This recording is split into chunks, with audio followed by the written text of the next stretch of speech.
Hola, ¿cómo estamos? Buenas noches. Vamos a ver en esta ocasión qué nos dice las Sagradas Escrituras sobre el matrimonio, ¿verdad? Bueno, pues vamos a hacer nuestra oración como siempre. Vamos a invocar al Espíritu Santo para que nos ilumine, nos dé siempre el discernimiento. Y vamos a checar que se esté transmitiendo correctamente para poderlo ver después, a lo mejor algunos en diferido.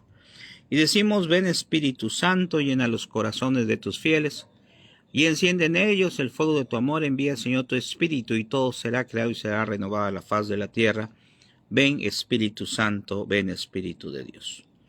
Bueno, vamos a hablar acerca del sacramento del matrimonio, de lo que es el matrimonio en sí. Voy a grabar una serie de videos relacionados con este sacramento. Ya lo he hecho en alguna ocasión. Si puedes consultar el canal de YouTube y el canal de YouTube de Supercatólico y de Mr. Teacher. Y aquí en Face he subido algunos videos anteriores, ¿verdad? Acerca de los sacramentos y hablar acerca del sacramento del matrimonio. Y pues creo que es importante retomar, ¿verdad?, lo que nos dice las Sagradas Escrituras sobre el sacramento, cuando pues a veces existen muchos problemas en este tema, ¿verdad? Durante muchos años he encontrado pues con niños que le he dado catecismo, que en su casa pues se han separado el papá y la mamá, y eso trae muchas consecuencias para los niños, sobre todo, ¿verdad? Muchas consecuencias para los niños. El catecismo me he dado cuenta de ello a través de estos años y me he topado, repito, con muchos niños que están en esos casos. Pero para analizar y valorar precisamente este sacramento del matrimonio, pues vamos a analizar ahorita de lo que es la Biblia temática, que siempre les recomiendo a todos. Les recomiendo mucho la Biblia temática, porque precisamente nos analiza la Biblia por temas. Entonces, por ejemplo, ahorita busqué acerca del matrimonio y me da todos, o no todos, o la mayoría de lo que son las citas bíblicas que hablan sobre el matrimonio. Y vamos a empezarlo a analizar, repito, solamente hoy una parte. Ya Dios mediante, mañana haremos otra transmisión sobre este tema. Bueno, ahora, ¿qué nos dice primero? Nos dice en Génesis, ¿de dónde sale el matrimonio?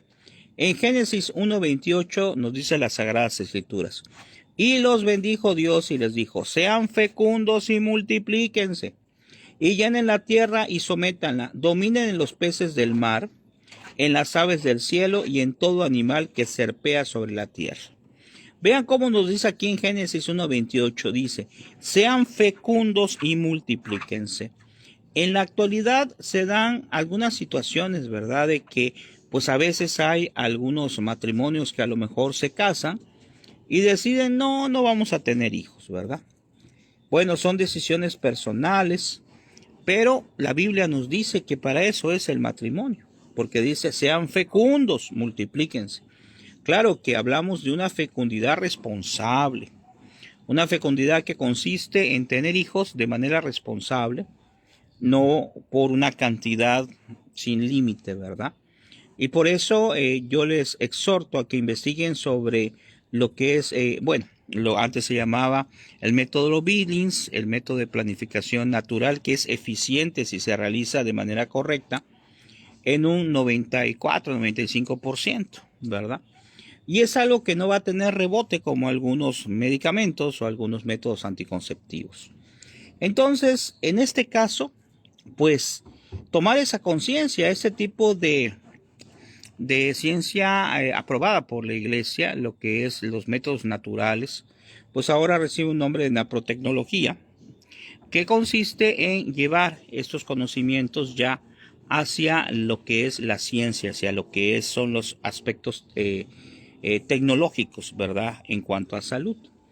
Pero aquí en el Génesis 8 fue un paréntesis. Aquí en Génesis 8:17 dice: saca contigo todos los animales de toda especie que te acompañen, aves, ganado y todas las sierpes que se reptan sobre la tierra, que puluden sobre la tierra y sean fecundos y se multipliquen sobre la tierra. Y en Génesis 9:1 dice: Dios bendijo a Noé, nos estaba refiriendo al arca, y a sus hijos, y les dijo: sean fecundos y multiplíquense, llenen la tierra, ustedes pues sean fecundos y multipliquen, pululen la tierra y dominen de hecho. O sea, sobre todo en el Génesis nos hace esa mención, que consiste en saber que Dios tiene un plan para aquel que tenga la vocación del matrimonio, desde luego. Porque pues habrá alguna persona que tenga alguna vocación religiosa o simplemente vocación de vivir de manera soltera. Ahora, luego nos dice aquí en Mateo 19:4 que está relacionado, él respondió, ¿no han leído que el Creador desde el principio los hizo varón y hembra? Y luego en Génesis 2:18 dijo, luego Yahvé Dios, no es bueno que el hombre esté solo, voy a hacerle una ayuda adecuada.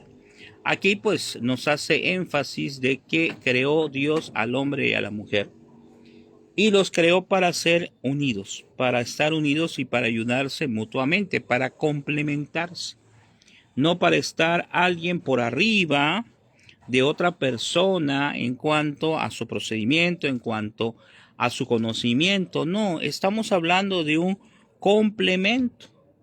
El hombre y la mujer no son iguales en muchísimos aspectos.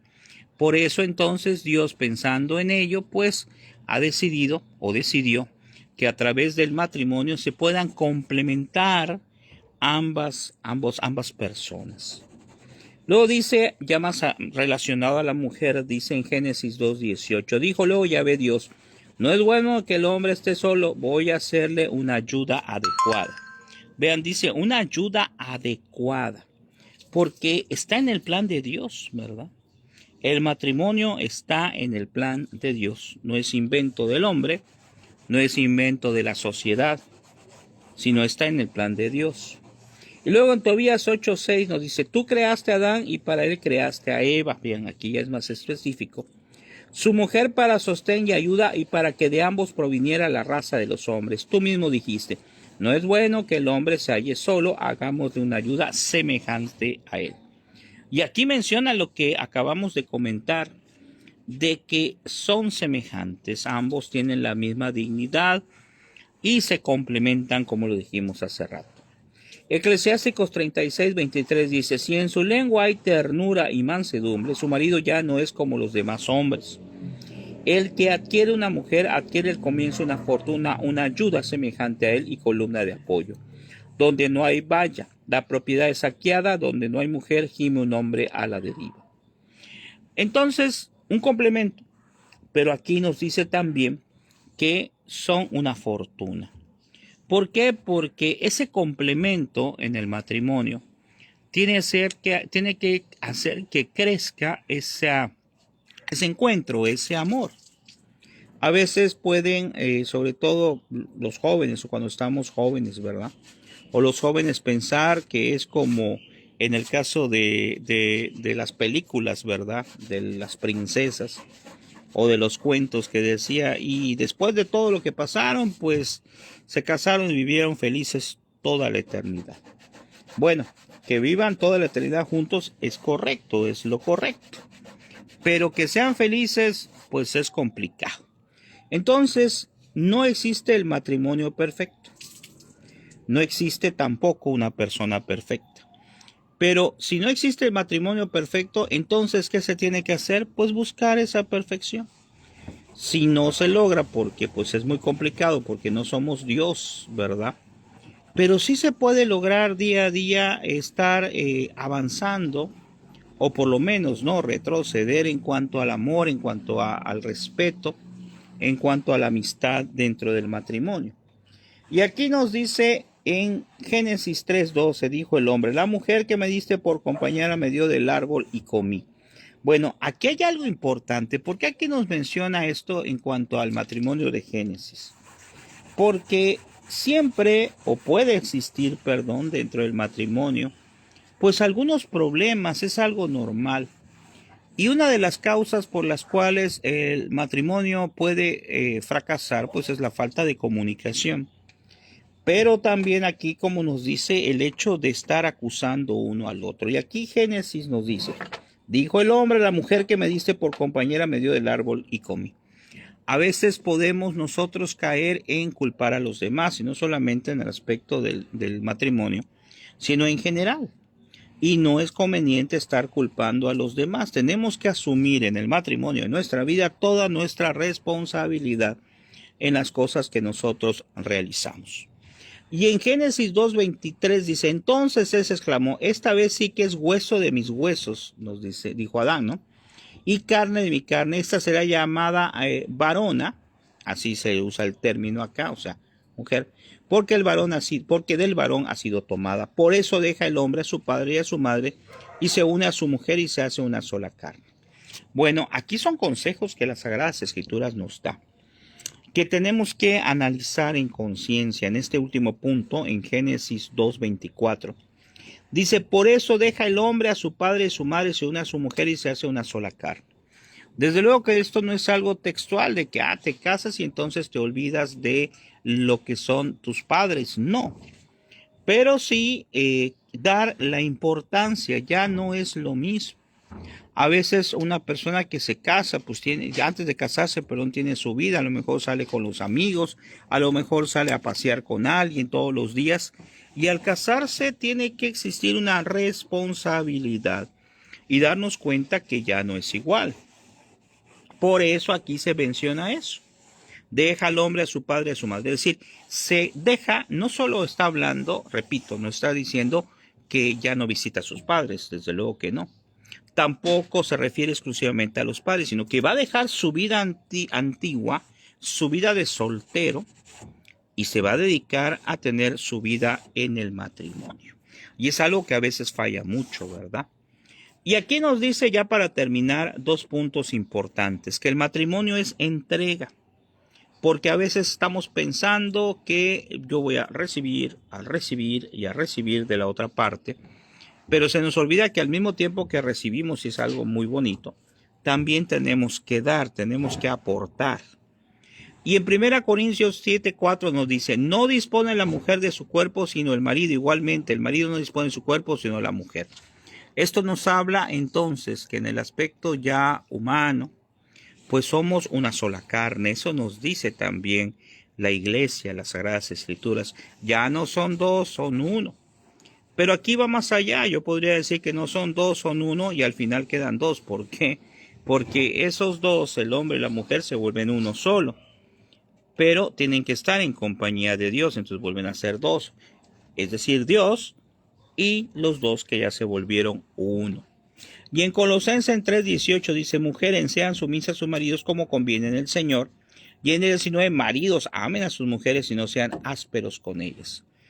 Pudiera en el tiempo actual decir, a ver, dice, sean sumisas a sus maridos. Sumisas no quiere decir que les peguen o que las traten mal, sino que sean personas que le tengan respeto, que ambos tengan respeto. Tanto respeto del marido a la mujer como de la mujer al marido.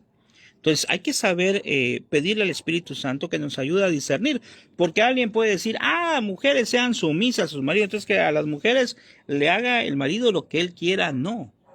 Tanto es así que después dice, maridos amen a sus mujeres. Entonces, si fuera que aquí en Colosenses 3:18 está diciendo que el marido haga lo que quiera con su esposa, entonces estaría contradiciendo, porque en el 19 dice, maridos amen a sus mujeres. Entonces, si el marido va a amar a su mujer, entonces no le puede hacer cosas negativas. En este caso, la sumisión no se habla o no es como una esclavitud, es que ambos se complementen, es que en ambos exista la prudencia, exista el amor, exista el trabajo en equipo, exista todo lo que pueda hacer lo que dije hace rato, que de ser dos personas desconocidas se vuelvan una sola persona. Una persona que con la ayuda de Cristo pues va a poder salir adelante. Y repito, esto empecé a comenzar a platicarlo en un momento, pues porque me doy cuenta a nivel catequesis, a nivel durante nuestra vida, cómo vamos conociendo, pues que a veces hay separaciones, ¿verdad?, de matrimonios.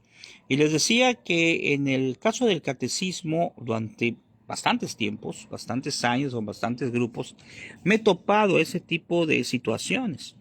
Niños que llegan tristes al catecismo, desanimados, y no por investigar o por preguntar, sino ellos mismos te lo cuentan a través del ciclo escolar, que su papá y su mamá están separados, o se te lo dicen de una manera indirecta con alguna situación que ocurre, ¿verdad? O dentro de un tema o dentro de alguna plática, y entonces te das cuenta, como dijimos hace rato, que existe tristeza en su corazón y que los niños son los que pagan más al final cuando un matrimonio se separa. Por eso estamos viendo cómo el matrimonio, lo retomamos al principio, está dentro del plan de Dios. Está dentro del plan de Dios. Y no es, repito, una decisión ni de la iglesia, ni tampoco de la sociedad. Ahora, el matrimonio tiene que ser como tal matrimonio. En la actualidad nos hemos dado cuenta a través de lo que son los últimos años, ¿verdad? No solamente la separación, sino también el hecho de que ya no se quieren casar por la iglesia, ¿verdad? Ya la mayoría de los jóvenes en la actualidad, pues ya no hacen ese proceso con el argumento de que van a gastar mucho, de que van a haber muchos problemas. Miren, ciertamente, pues depende de cada quien si va a gastar o no. Si yo voy a hacer, por ejemplo, no sé, una fiesta de cumpleaños, pues a lo mejor esa fiesta de cumpleaños la hago muy sencilla, solamente a unos invitados y ya. Pero si hay una fiesta de mi cumpleaños y se me ocurre invitar a medio mundo, se me ocurre comprar muchas cosas, se me ocurre, entonces va a ser un gasto pues muy fuerte, como decía una persona que es familiar, una frase que utiliza es gasto innecesario, ¿verdad? Entonces puede ser que yo, depende de ver el video de la persona que decía eso de gasto innecesario. Entonces, en ese caso, pues sí, va a ser algo muy costoso.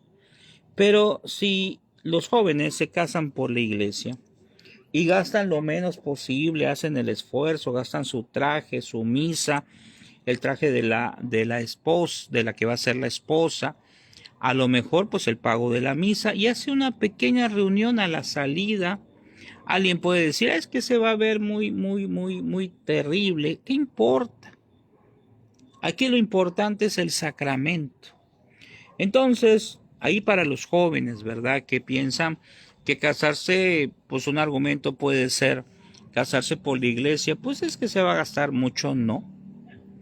Depende de cada persona, depende de cada situación. Y quien ama a su esposo, a la que va a ser su esposo o su esposa, pues quiere lo mejor para él o para ella. Y entonces, pues nada mejor que hacerlo con la bendición de Dios, porque así está dentro del plan. Cada día vemos, bueno, al menos aquí donde estamos, cada día vemos menos que existen misas con matrimonios, ¿verdad? Antes era pues diario, me acuerdo hace 30 años, diario había misas de matrimonio en todas las parroquias, en capillas, en todos lados. Ahora pues a veces se ve más misa, y lo digo tristemente, a veces se ven más misas de 15 años que de matrimonios, ¿no? Y se nos olvida, repito, que es parte de lo que es lo que Dios nos pide. Por eso santifica Él el matrimonio, por eso lo eleva a sacramento, algo sagrado. Y para terminar, ya aquí en los puntos, en Mateo 19:14 dice, Él respondió, no han leído que el Creador del principio los hizo varón y hembra. Y como dijimos en un principio, los hizo varón y hembra, ¿verdad? Los hizo hombre y mujer para complementarse, para unirse en el matrimonio. Y volviendo a lo que mencionaba, ¿verdad? Algunos jóvenes, pues a lo mejor pueden argumentar eso, se gasta mucho, ya dijimos que no.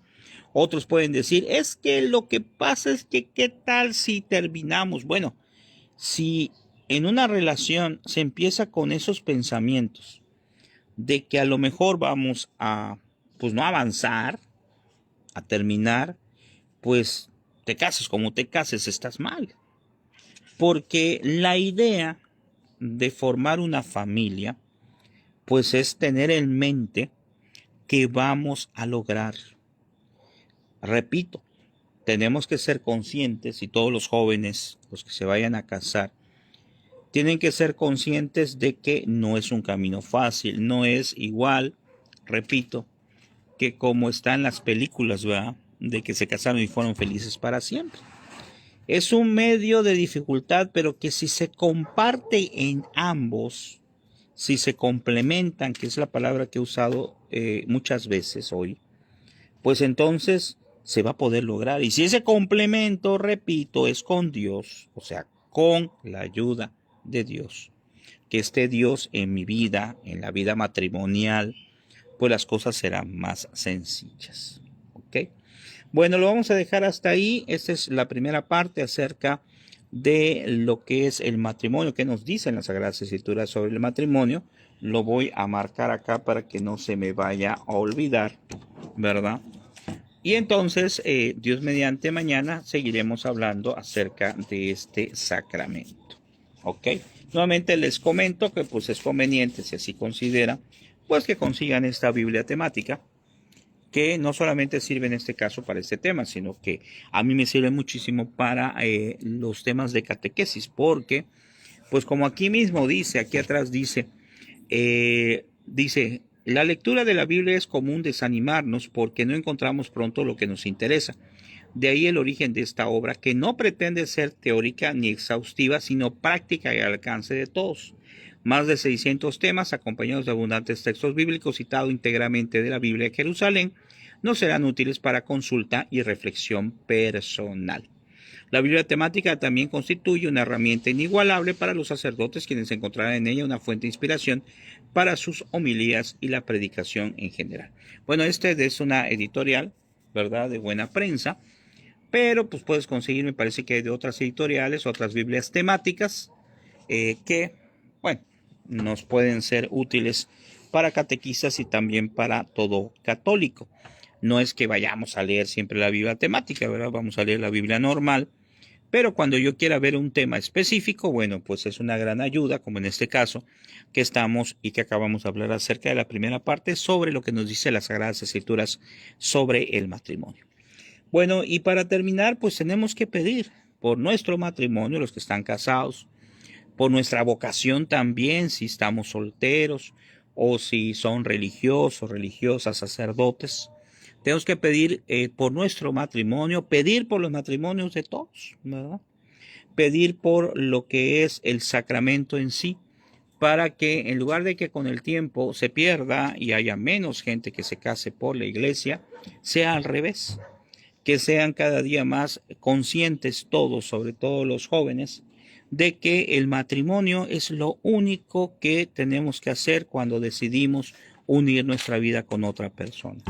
Ya explicamos por qué, porque es un sacramento y para Dios es tan importante, fíjense, que lo elevó a sacramento. Pudo haber sido solamente, pues, como aquel que tiene alguna vocación, ¿verdad? Tal vez, por ejemplo, sobre la vocación de ser soltero, que también es algo bueno, pero no existe un sacramento del soltero, ¿ok? Entonces, tanto el matrimonio como el sacerdocio los consideró Dios tan importantes y fundamentales en la sociedad que ambos los elevó al rango de sacramento.